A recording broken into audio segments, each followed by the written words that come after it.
मैं आपको एक सच्ची घटना के बारे में बताऊंगा कि देखिए वो सच्ची घटना क्या होती है। जैसे माता पिता होते अपनी संतान को क्यों जन्म देते हैं और उनको पालने का क्या रीजन होता है, तो मैं इस घटना के बारे में आपको बहुत ही विधिवत तरीके से बताने वाला। ध्यान से सुनेंगे आप इस बात को कैसे कैसे यूटिलाइज किया गया है।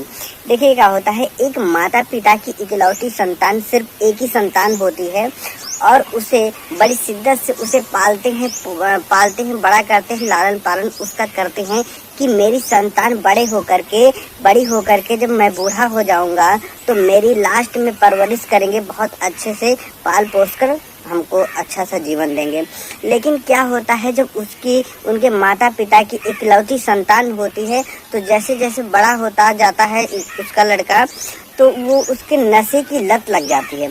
जब नशे की लत लग जाती है उसको, तो भाई कमाने तो जाता नहीं। जब कमाने नहीं जाता है तो उसको तमाम तरीके से पैसा कहीं यहाँ से मांगता है, कहीं वहाँ से मांगता है, हर तरीके से वो पैसे मांगता रहता है।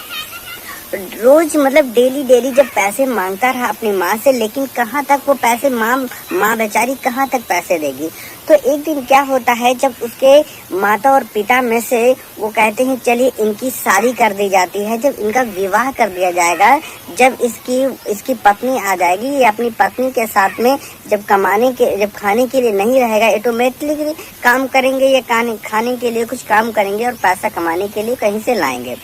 तो क्या होता है, जब उनकी शादी कर दी जाती है तो उनकी शादी कर देने के बाद वो रहते हैं और अपनी माता से फिर भी पैसे मांगते हैं। माता से पैसे फिर भी मांगता रहा है डेली। माता 1 दिन 2 दिन 4 दिन 5 दिन पैसे तो दे देगी, लेकिन डेली पैसे नहीं दे सकती ना, क्योंकि अच्छे काम के लिए अगर बेटा पैसा मांगता हो तो माँ 100% देगी। लेकिन अगर आप ड्रिंकिंग करते हो, शराब नशे की लत लग गई, तो कौन पैसे देगा। तो इस बात से लेकर के उसकी माँ बहुत परेशान हो जाती थी। उसकी तबीयत भी तबीयत उसका डाइजेशन पूरा खराब हो जाता था, वो बेहोश हो जाती थी। तो उसकी पत्नी एक दिन बोली कि आप जाओ और अपने पति से बोली कि तुम जाओ अपनी माता का दिल लेके आओ मेरे पास। तो वो नशे में होता था। कहती है कि अगर तुम मुझे शराब पीने के लिए पैसे दोगी तो तुम अपनी माता का दिल लेके आओ। जब दिल लेने के लिए जब गया वो, तो क्या माँ बेहोश पड़ी थी। वो गया अपनी छुरे से उसका दिल उसका काट दिया। काट देने के बाद उसने अपनी माता से दिल निकाल लिया।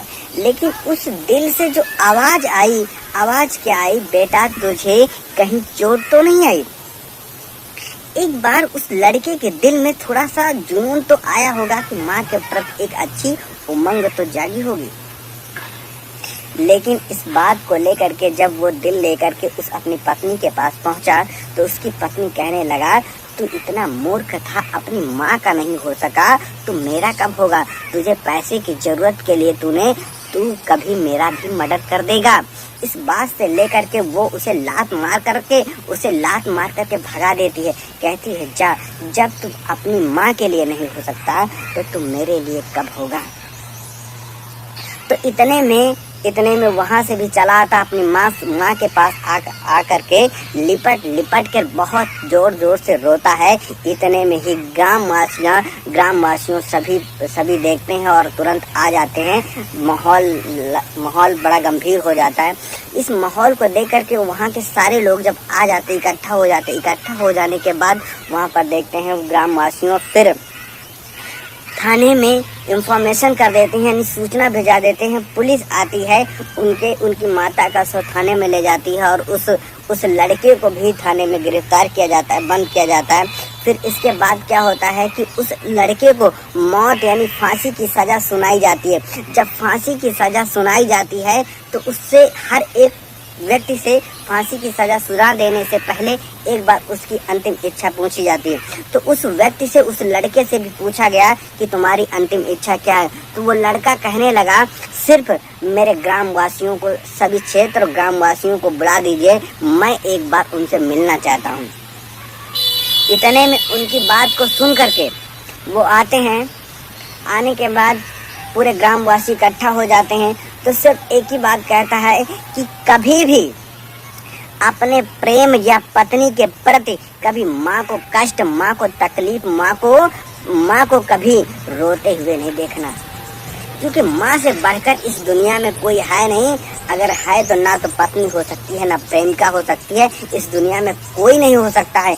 तो माँ को कभी कष्ट में नहीं देना, क्योंकि आज जो मुझे सजा मिली है सिर्फ मेरी पत्नी की वजह से, क्योंकि मेरी पत्नी ने मेरे से माँ का दिल मांगा था। मैंने वो अपने नशे के झोंक में मैंने उसे अपनी माँ की हत्या कर दी थी। इस बात को लेकर के माँ की बड़ी बड़ी प्रशंसा बताई। कहा कि जब आप छोटे होते हैं, जब आप बिस्तर में टॉयलेट कर देते हैं तो आपको नया बिस्तर तुरंत लाती है।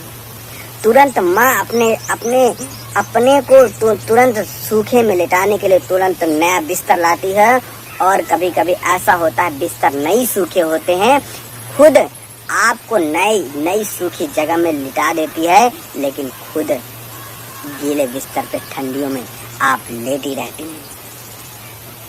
ऐसे कभी कभी माँ खाना खाते समय अगर बच्चा रोने लगता है तो पहले माँ बच्चे को दूध पिलाती है, तब अपना भोजन करती है। तो माँ से बढ़कर इस दुनिया में कोई नहीं। माँ के प्रति कभी ऐसी अवहेलना नहीं आनी चाहिए। यही बात बता करके यही बात उसने चेतावनी दी। अंतिम शब्द उसके वही थे और ऐसी बात को लेकर के वो अपनी वाणी को विराम दिया और कहता ठीक है, मुझे अब फांसी स्वीकार है, मंजूर है, मैंने अपराध किया, मैंने गलती किया, मुझे ऐसी सजा मिलनी ही चाहिए। तो माँ के प्रति कभी भी गलत व्यवहार, क्योंकि माँ से बड़ा इस दुनिया में कोई नहीं।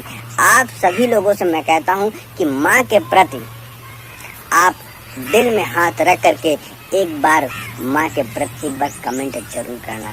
जय हिंद, जय भारत।